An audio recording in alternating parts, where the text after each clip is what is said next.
y no creo que sea una sombra más. Algo diferente, algo me mueve y no lo puedo controlar. Ronda por las noches y se va hasta el amanecer. Parece que no puedo dejar de reír aquí.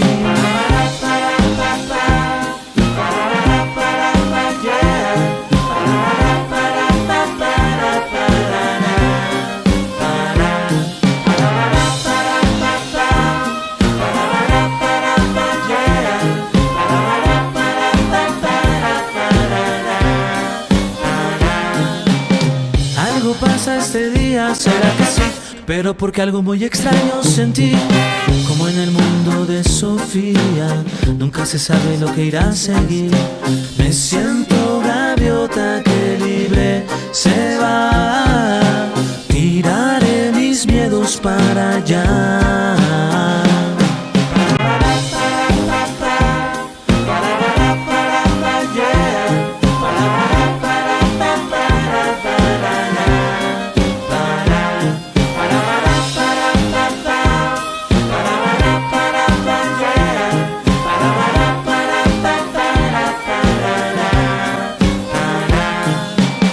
No buscaré nada, no pediré nada, solo me dejaré llevar por el mar. Como en el mundo de Sofía, lo que se trata es de imaginar.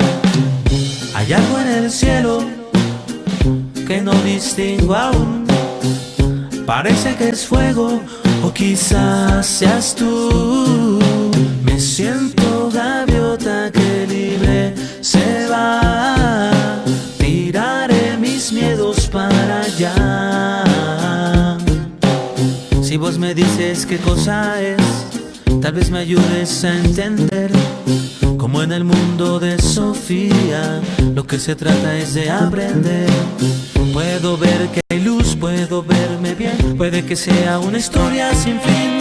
Como en el mundo de Sofía, lo que se trata es estar feliz. Me siento gaviota que libre se va. Tiraré mis miedos para allá.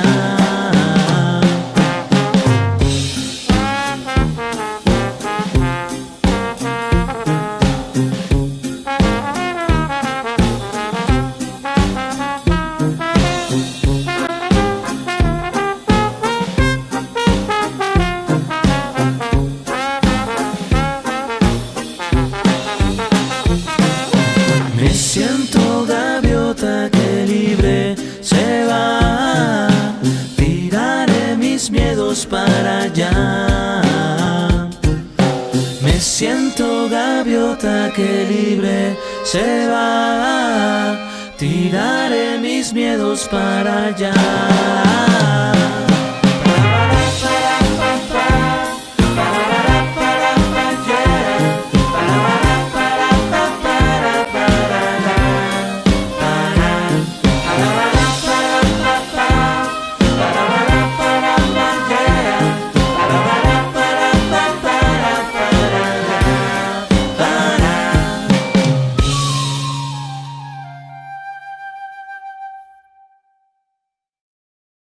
Este día vamos a empezar un curso fascinante que yo estoy segura que a todos les va a gustar, que nos va a interesar y que tiene que ver con la historia de El Salvador. Pero para eso tenemos que ir a los orígenes. Este día vamos a aprender acerca de los primeros pobladores americanos. Atentos.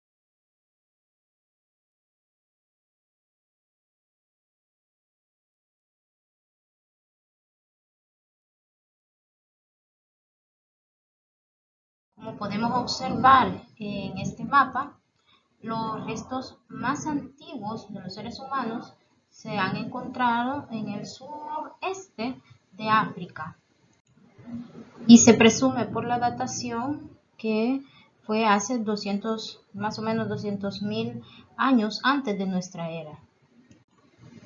Y que pues se fueron diseminando, como ustedes pueden ver acá, a través de las flechas, a través de las diferentes rutas y a través de los diferentes continentes. Y acá pues pueden observar de hace cuánto datan los yacimientos más antiguos o la evidencia que se tiene desde estos diferentes lugares.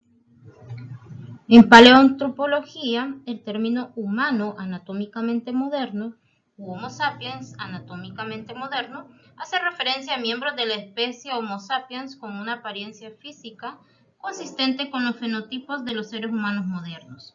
Se piensa que los seres humanos anatómicamente modernos entonces pues habitaban África y se dispersaron hacia Europa, a Asia, en el Pleistoceno medio, hace aproximadamente 130.000 años, en varios movimientos migratorios a través de la península arábica. El ser humano anatómicamente moderno evolucionó de Homo sapiens en el Paleolítico medio hace unos 200.000 años. Esta evolución señala la llegada de la subespecie Homo sapiens sapiens, es decir, la subespecie que incluye a todos los seres humanos modernos que se ven así como usted, como yo, más o menos. Los restos fósiles del Homo sapiens más antiguos descubiertos hasta la fecha son llamados hombres de Kibish, de hace 195.000 años, descubiertos en 1967 en el valle del río Omo, en el sur de Etiopía, por Richard Leakey. El fósil humano más antiguo desde el cual se ha podido extraer un genoma completo perteneció a una persona que vivió hace unos 45.000 años en Siberia. En esta oportunidad vamos a hablar de 3 teorías que explican el poblamiento de América. Prestar atención a que son teorías, es decir, son supuestos, son hipótesis que requieren alguna comprobación. En algunos casos, algunas han sido muy atacadas y prácticamente desechadas. Pero bien, investiguen un poco más al respecto y piensen cuál de estas tiene mucho más lógica y a cuál se van a adherir. Esta primera teoría a la que nos referimos es la terrestre. Y entonces, esto nos sugiere que hubo un momento en que se dieron las condiciones propicias para que un grupo de personas pudiera pasar desde Rusia, o lo que hoy conocemos como Rusia, hasta el continente. ¿Y por qué es que se dieron esas condiciones? Bueno, la última glaciación sucedió hace 100.000 años, pero se cree que fue hace 12.000 a 15.000 años que se empezó a poblar América. Beringia era en ese momento pues una tundra sin árboles o muy pocos, y la fauna que predominaba incluían caballos, bisontes, digamos, no era muy propicio para la vida humana. Entonces, poco antes de finalizar la última glaciación y que el puente de Beringia se inundara, comenzaron a derretirse los bordes en contacto de las 2 grandes placas de hielo que cubrían Canadá, abriendo un corredor libre de hielo de unos 25 kilómetros de ancho más o menos, que seguía primero el valle del río Yukón y luego el borde este de las montañas rocosas. Todo esto es en lo que hoy se conoce como Canadá, por el corredor del río Mackenzie. Los científicos que sostienen la teoría estiman que esto ocurrió más o menos 14.000 años antes del presente, aunque otros cuestionan la fecha y afirman que no pudo haber sucedido hasta hace 11.000 años antes del presente. En ese momento, los seres humanos que estaban en Beringia pudieron avanzar hacia el interior de América, aunque no hay evidencia que lo pruebe.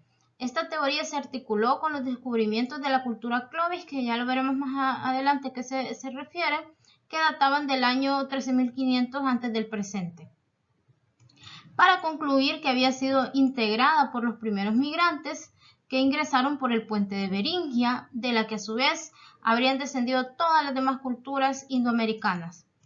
Esta explicación, conocida actualmente como teoría del poblamiento tardío o consenso Clovis, fue aceptada en forma generalizada durante la mayor parte de la segunda mitad del siglo XX y así se enseñaba en los libros de texto. Más recientemente se ha fortalecido la posibilidad de que los pobladores de América provenientes de Beringia utilizaron una ruta alternativa hacia el sur bordeando la costa. Entonces, como vemos, también es una teoría que actualmente presenta problemas. Y como entonces les decía, hay algunas evidencias que pues han hecho que se desestime fuertemente la teoría. Como por ejemplo, se supondría que los sitios más antiguos estarían en Alaska, de ser de esta manera, ¿no? Que cruzaron desde Beringia hasta lo que hoy conocemos como Alaska. Aunque se podría presuponer que siendo esa región inhóspita hayan querido seguir más al sur. Otro de los problemas es que el corredor Mackenzie, que permitiría el paso, estuvo disponible hace más o menos 15.000 años.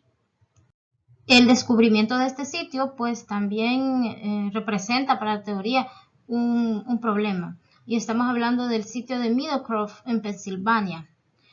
Este es un sitio arqueológico ubicado cerca de Avella, en el condado de Washington, al sudoeste de Pensilvania, Estados Unidos, y es un refugio rocoso.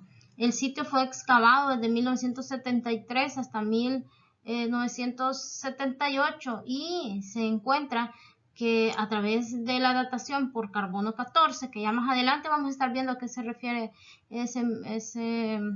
esa técnica, indican una ocupación humana de 16.000 años antes del presente y posiblemente hasta 19.000 años también antes del presente. Estas dataciones han sido cuestionadas por otros científicos, suponiendo una posible contaminación del carbón. Si bien las fechas siguen siendo cuestionadas, muchos arqueólogos acuerdan que Meadowcroft fue utilizado por indígenas americanos en la era pre-Clovis y como tal provee evidencia de un poblamiento temprano de América. En Meadowcroft se han descubierto restos de monte y de elementos paleoindios que indican el procesamiento de animales como el ciervo, el reno, mejillones y también plantas como el maíz, frutas, nueces y semillas. Se ha obtenido la mayor colección de flora y fauna recuperada del este de América del Norte.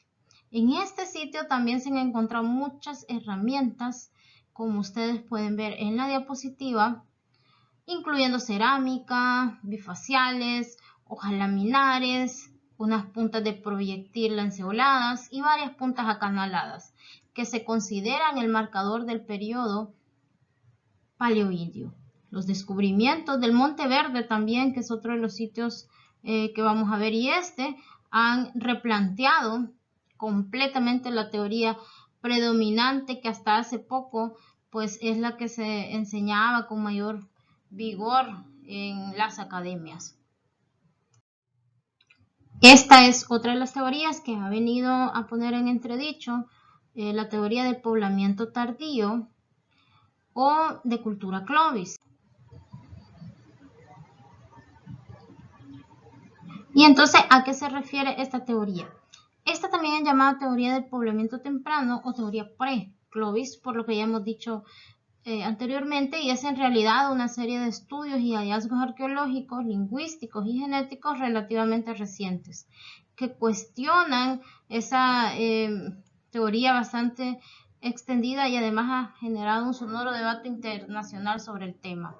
En rigor no se trata de una teoría, pues los científicos involucrados no tienen una posición común sobre el origen del hombre en América, ni sus resultados parecen conducir linealmente a una respuesta coincidente, pero todos ellos tienen en común el hecho de que son incompatibles con la fecha más antigua propuesta por la teoría del poblamiento tardío, entre 12.000 y 14.000 años antes del presente.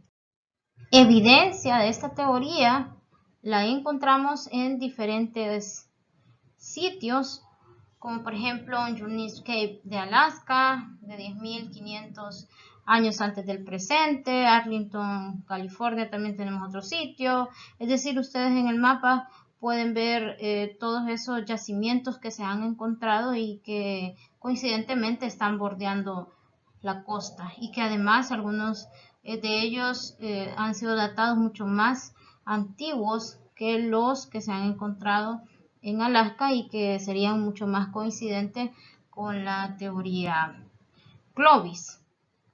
Ahora, la mayoría de estos sitios se encuentran al menos a 90 metros bajo el nivel del mar, y eso hace un poco difícil su exploración.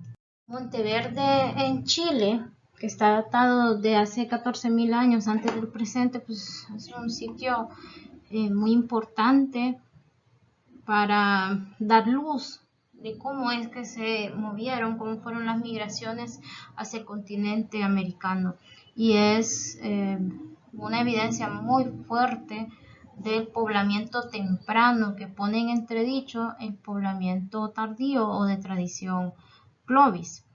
Este asentamiento o yacimiento arqueológico está situado en el Pleistoceno tardío, en el sector de Monteverde de la región de los lagos al sur de Chile, y consta de dos yacimientos denominados por los expertos como EBV1 y MV2, los cuales se han datado en 71.000 años con la técnica de radiocarbono y 43.000 años antes del presente, derribando entonces pues lo que ya habíamos mencionado anteriormente como la teoría del poblamiento de América, que situaba a los primeros seres humanos o la llegada del ser humano hace 12.500 años antes del presente.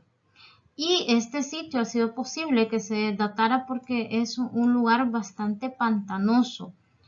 Entonces mucho del material biológico, de las herramientas, de los utensilios se pudieron conservar muy bien, y gracias a ellos pues se han hecho reconstrucciones como la que ustedes pueden ver en la imagen. Se cree que estos pobladores eran más bien nómadas, o que pues esto era un asentamiento temporal de cazadores recolectores.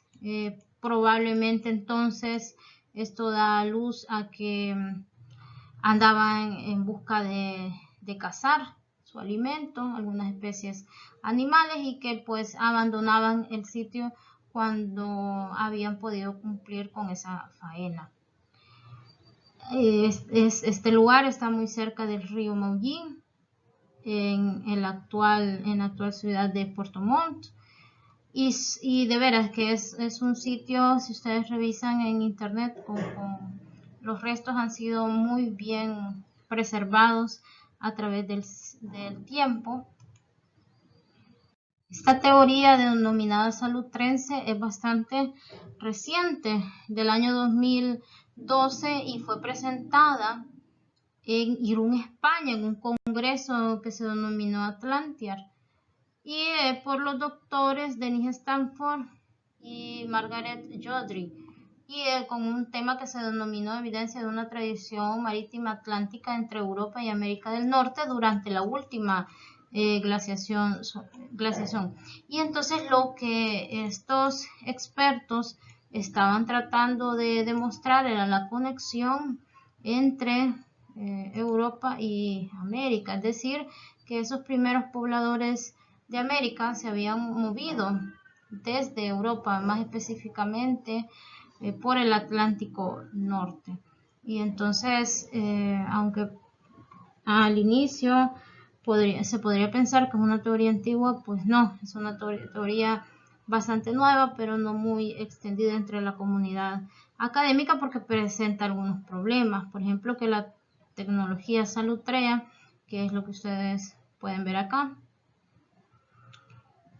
desapareció hace 17.000 años, y Clovis se desarrolló 5.000 años después, es decir, que no es esa la tecnología que se ha encontrado en América, aparte de que la posibilidad de navegar grandes distancias pues no era muy probable en ese momento de la historia. Lo que vamos a ver a continuación es muy importante porque tiene que ver con algunas creencias que tenemos acerca de nuestros ancestros. Pues fíjense que al contacto con los primeros seres humanos, pues obviamente la ecología de América se vio trastocada y estamos viendo acá la extinción de la megafauna americana. Y entonces la evidencia es que 35 géneros de mamíferos grandes desaparecieron, según parece, por la llegada del ser humano. Aparte que también esto pudo haber sido influenciado por los cambios climáticos.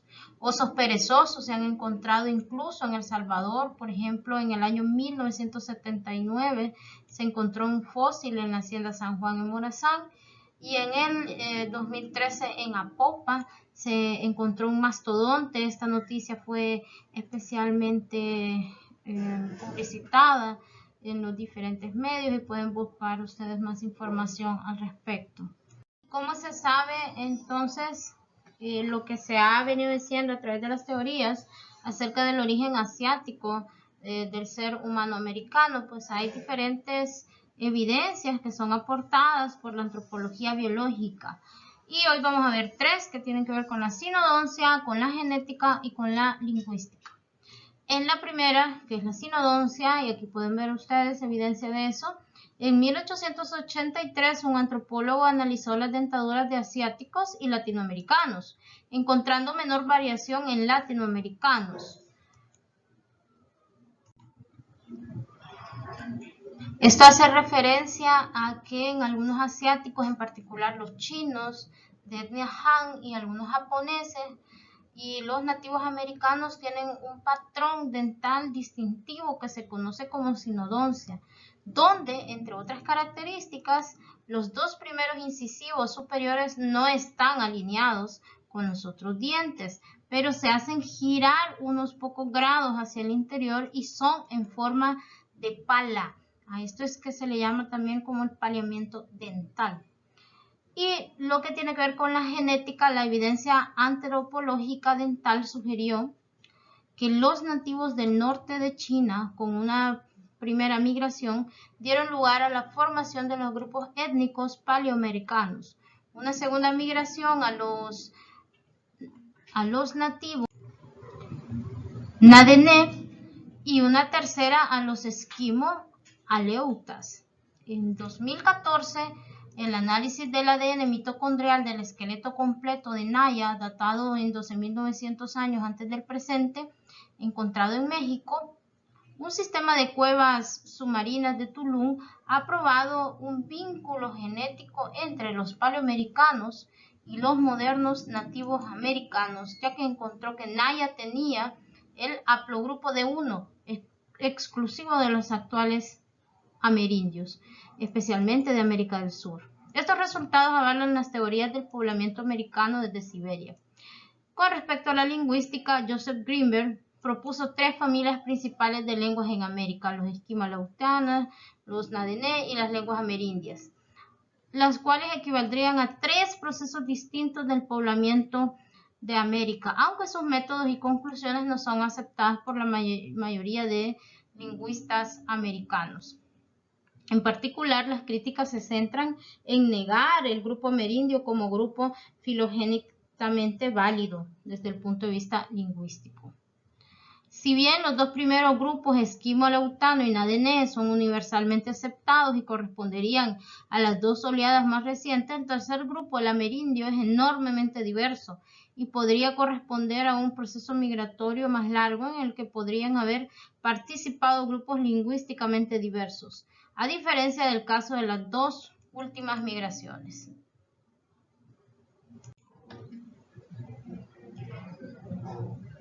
Otras evidencias que se han encontrado para sostener esta teoría del origen asiático de los aborígenes americanos es que, según Alex Hrdlicka, un antropólogo, dice que ambos grupos tienen cabellos gruesos y negros, con pómulos grandes y salientes, ojos de color negro o castaño, y que además en los recién nacidos, al menos en algunos, se observa una mancha oscura a la altura de la región sacra, que se conoce con el nombre efectivamente de mancha mongólica.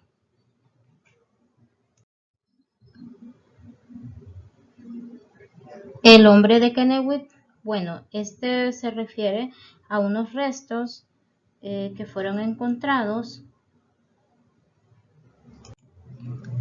cerca de Kennewick, Washington, el 28 de julio de 1996.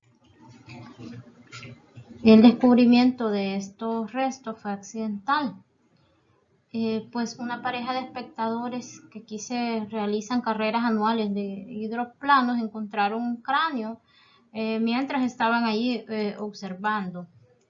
Los restos se vieron envueltos en discusiones acerca de la relación entre los derechos religiosos de los nativos americanos y la arqueología. Basados en el Acta de Protección y Repatriación de las Tumbas de los Nativos Americanos, 5 grupos de nativos americanos, los Nez, Perce, Umatilla, Yakama, Wanupon y Colville, reclamaron los restos como suyos para ser enterrados según la tradición. Y recordemos que por ser nativos en Estados Unidos gozan de ciertas protecciones. Solo los Umatillas continuaron con su petición en la corte, llevaron esto hasta la corte. En febrero de 2004, la corte decidió que aún no se encontraba un enlace cultural entre las tribus y los restos, permitiendo realizar más estudios científicos. En julio de 2005, científicos de todo Estados Unidos se reunieron en Seattle durante 10 días para estudiar los restos, haciendo mediciones detalladas y determinando la causa de la muerte. Y pues lo que acá pensaban es que estos restos eran caucasoides. Eso lo que significa es que pensaban que tenía un origen europeo, que era blanco, y realmente desató toda todo un pleito, todo un litigio que llevó años, hasta 8 años, determinándose al final que el origen de este hombre de Kennewick efectivamente no era caucasoide. Esta primera etapa, que también hemos hablado anteriormente, se conoce como paleoindio, ¿ya? Y es la era inicial y la más larga de la historia americana, pues comprende todos los sucesos ocurridos aproximadamente antes del 8000 a.C. Y durante ese tiempo se desarrollaron las primeras herramientas de piedra y las bases de la diversidad étnica y lingüística de América precolombina. Por extensión, se aplica también el término para designar a los seres humanos que vivieron en el continente durante esa fase. El inicio de esta gran fase histórica es motivo de debate entre los especialistas. Si bien todos están de acuerdo en que inicia con la primera presencia humana en América, no hay consenso sobre el momento en que esto ocurrió. Como hemos visto, son diferentes teorías que aún están en discusión. Por muchas décadas, la propuesta dominante fue la llamada teoría del poblamiento tardío, para la que los primeros humanos no pudieron haber llegado antes del 11.000 a.C., debido a condiciones climáticas y a que no hay evidencia arqueológica válida que respalde una fecha anterior. Algunos descubrimientos posteriores a los años 60 pusieron en tela de juicio la validez de esta propuesta. Algunos sitios ubicados en el centro y sur del continente arrojaron fechas por radiocarbono más antiguo que las ofrecidas por los partidarios de la teoría del poblamiento tardío, también llamada Clovis I, lo que dio pauta al fortalecimiento de la teoría del poblamiento temprano. Y en esta etapa pues encontramos que habían grupos pequeños de menos de 50 personas, porque además eran nómadas. Se organizaban de esta manera como un mecanismo de poder afrontar las dificultades del entorno. Su organización social era más bien igualitaria en el sentido de que se hacían las tareas obedeciendo razones biológicas, razones de habilidad, de técnica, pero que eso en la práctica no significaba una diferenciación. Es decir, el acceso a los alimentos y a los recursos de que poseían no tenía que ver con diferenciaciones, por ejemplo, de género. Y pues andaban de un lado hacia otro, recolectando, y cazando, básicamente. La primera organización religiosa de la que tenemos evidencia entonces es el chamanismo, que es esta persona que era una especie de médico, pastor, sacerdote y hasta filósofo quizás. Es decir, agrupaba una serie de características, de habilidades, por lo cual era muy apreciado. Y pues vivían en lugares temporales como el que ya habíamos visto anteriormente de Monteverde, la recreación.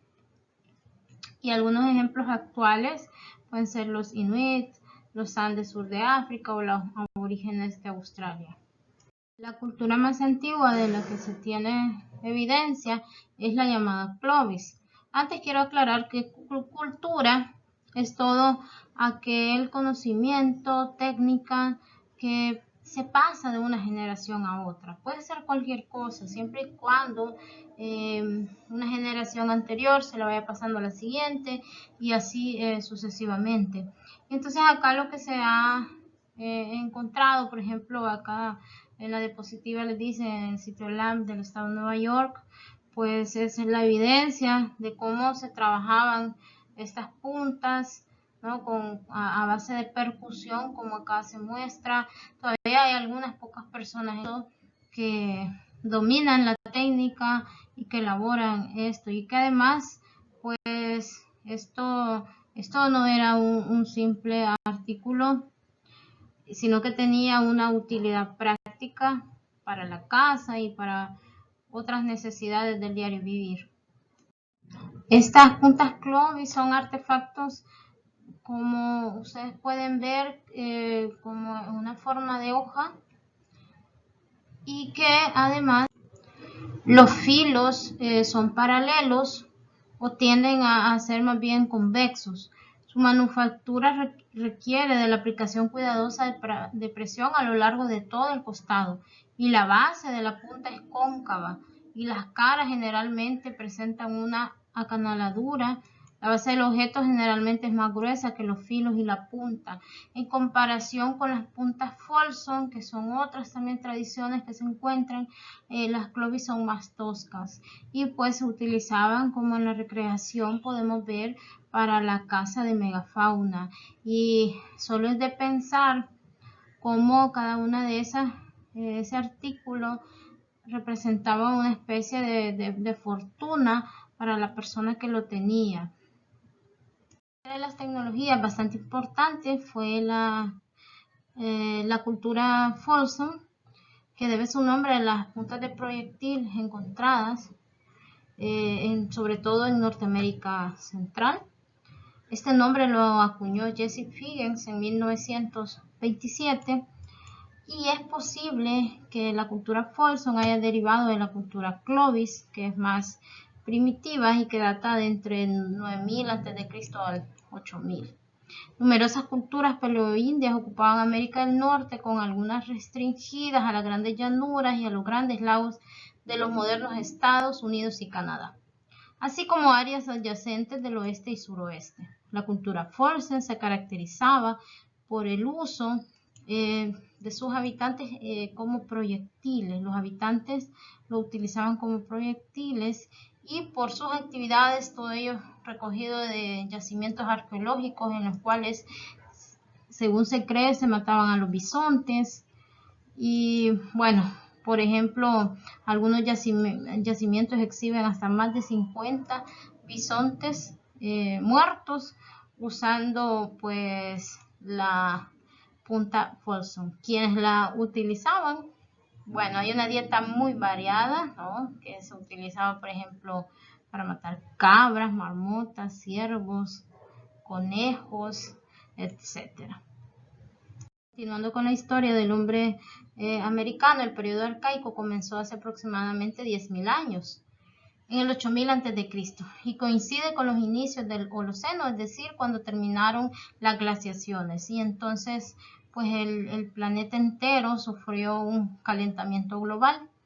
Es posible que este fenómeno planetario incidiera para que los pueblos prehistóricos, en su totalidad nómadas, descubrieron la agricultura e iniciaron un proceso de sedentarización.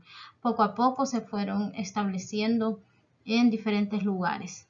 Dicho proceso conduciría a otro factor, el nacimiento de las primeras ciudades, que en América se presentaron casi a la par con la fundación de las más antiguas ciudades del mundo en Medio Oriente y China especialmente. El inicio del apogeo de la civilización olmeca en América cierra este periodo arcaico, hacia el 1500 a.C. El periodo arcaico de América coincide con el neolítico de la periodización de la prehistoria universal humana. En América hay muchas evidencias de estas grutas, de abrigos rocosos en diferentes lugares y también en El Salvador. Acá lo tenemos en el oriente de El Salvador. Este es un abrigo rocoso, una cueva natural ubicada en el departamento de Morazán, en el municipio de Corinto, muy cercano ya a Honduras. Y esta cueva, pues, han habido muchos investigadores que se han encargado de develar algunos de sus secretos, ¿no? Y han venido gente del extranjero para poder analizarlo. La primera mención científica acerca de este sitio arqueológico fue hecha por Santiago y Barberena, allá por 1926. Rufino Paz también describe las pinturas rupestres que se encuentran en este lugar. Mucho se ha especulado al respecto, ¿no? Porque hay unas figuritas ahí pintadas que, por cierto, poco a poco van perdiendo su color, va perdiendo fuerza, porque además la cueva tiende a inundarse. Algunas teorías conspiranoides hablan de que los dibujos en esta cueva pues podrían ser de extraterrestres. Bueno, busquen alguna información en internet, vean los dibujos, lo que pintaron nuestros ancestros, y luego ustedes me dicen qué les parece. Y esto es unas imágenes de ese lugar, y acá podemos ver esos dibujitos que se pintaron. Aquí podemos ver estos hombrecillos, una especie de hombrecillos con unos cachitos. Aquí podemos ver posiblemente alguna especie de ave. Y entonces aquí están estas imágenes que ustedes las pueden buscar en alguna información en internet en donde se vean con mayor detalle, y luego analicemos y a ver qué es lo que nos parece que representan.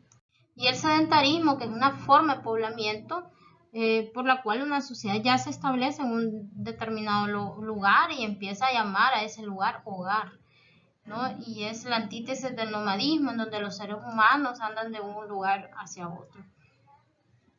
Este momento en la historia de la humanidad comienza en el Neolítico, hace aproximadamente 10.000 años en Oriente Medio. Posteriormente se fue dando en todos los continentes, en unos casos por difusión y otros de manera espontánea, como en China, Nueva Guinea, África o América. En América pues fue en esta última durante su periodo formativo. La sedentarización se consolidó definitivamente con la fundación de las primeras ciudades en las diferentes partes del mundo. Hacia el año 5000 a.C., la sedentarización de los habitantes de la región central andina era prácticamente un hecho. El desarrollo de la horticultura y del pastoreo en la sierra y la explotación de los recursos marítimos en la costa determinaron que los campamentos estacionarios se convirtieran en poblaciones definitivas y permanentes. Y acá podemos ver algunas imágenes de eso y de cómo se fue domesticando, por ejemplo, la planta del maíz, porque en su forma, digamos, silvestre es de esta manera, es muy pequeña, con pocos granos, y pues poco a poco se fueron reuniendo las mejores semillas de cada cosecha hasta derivar en una calidad, ¿no? En un tamaño y en una consistencia con más granos, que es mucho más favorable. Y también en ese momento pues se da mucho la horticultura, que significa andar recolectando lo que hay en la naturaleza, y lo otro que es la domesticación, que ya se da a través de la agricultura. Este proceso formativo del cual hablábamos, pues dio cabida a la agricultura. En este momento es que se adopta la agricultura, pero también la cerámica y la adopción del sedentarismo. Estos son claros indicios de que el continente americano pues ya se estaba dando un desarrollo, un cambio cultural. Este cambio marca el paso desde el periodo arcaico hacia uno nuevo, denominado formativo. Se utiliza este término porque en este periodo se establecen las bases materiales que permitieron la formación de las primeras civilizaciones americanas. Las características del desarrollo material y artístico de este periodo son la difusión de la agricultura del maíz y la yuca, y una incipiente industria cerámica y la construcción de figurillas de arcilla. En el formativo, además, las primeras aldeas agrícolas fueron construidas con la intención de las tribus de proteger y establecer derechos de propiedad sobre los campos de cultivo. De esta forma, al tener control y supervisión de los recursos económicos, las tribus disminuyeron progresivamente la presión demográfica y los excedentes del campo permitieron la subsistencia de una masa de población en constante aumento. El aumento de la población en este periodo motivó la necesidad de establecer normas que regularan las relaciones entre los individuos y las estructuras sociales que la organización tribal disponía. Fueron incapaces de responder al desafío. Las tribus se transformaron en señoríos o jefaturas y en ellas por primera vez se observan diferencias de rango que evidencian privilegios y obligaciones. Las actividades económicas eran supervisadas por el antiguo jefe tribal y sus familiares directos. Y aquí ya vemos una clara organización social, política, de rangos y que progresivamente se van convirtiendo pues en las llamadas clases sociales. Con esto concluimos esta primera parte en donde vamos viendo cómo se van dando los cimientos que va configurando la historia americana. Entonces, cada vez que vemos un evento del presente, siempre tenemos que irnos a la historia. Tenemos que rastrear cuáles son esos eventos que nos han configurado como ese continente tan lleno de diferentes fenómenos históricos, sociales y políticos, y que es el continente al que nosotros le podemos llamar nuestra tierra. Muchas gracias.